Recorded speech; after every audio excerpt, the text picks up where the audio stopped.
Սեուլում էր գտնվում ռուս-հարավկորեական միջկառավարական հանձնաժողովի անդամներից կազմված պատվիրակությունը Ռուսաստանի Դաշնության տրանսպորտի նախարար, Վերոհիշյալ միջկառավարական հանձնաժողովի ռուսական կողմի համանախագահ Իգոր Լևիտինի գլխավորությամբ։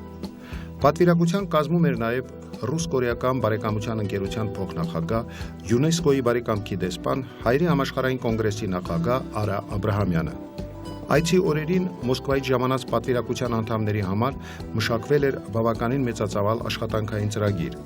Խիստ ծանրաբեռնված էր նաև վերջերս ստեղծված ռուս-կորեական գործարար համագործակցության ռուսական կողմի նախագահ Արա Աբրահամյանի աշխատանքային առօրյան։ Արդեն առաջին օրը նա հանդիպեց Հարավային Կորեայի առևտրաարդյունաբերական պալատի նախագահ Չուլ Կիմի հետ։ Զրույցի ընթացքում կողմերը նշեցին, որ այսօր երկու պետությունների գործարարների միջև իրոք ստեղծվել են նոր համագործակցության հիանալի պայմաններ։ Սեպտեմբերի 20-ից 24-ը Ռուսաստանի Դաշնության նախագահ Վլադիմիր Պուտինի հրավերքով 4-օրյա պաշտոնական այցով Մոսկվա էր ժամանել Հարավային Կորեայի պատվիրակությունը նախագահ Նո Մյու Հյոնի գլխավորությամբ։ Այցի օրերին նախատեսված բոլոր պաշտոնական հանդիպումներին Ռուսաստանի Դաշնության պատվիրակության կազմում մասնակցում էր նաև Համաշխարհային հայկական կոնգրեսի եւ Ռուսաստան Հարավային Կորեա գործարար խորհրդի նախագահ Արա Աբրահամյանը։ Սեպտեմբերի 21-ին Կրեմլում Հարավային Կորեայի նախագահը երկու երկրների միջև բարեկամության ամրապնդման եւ տնտեսության տարբեր ոլորտներում ակտիվ համագործակցության գործում ունեցած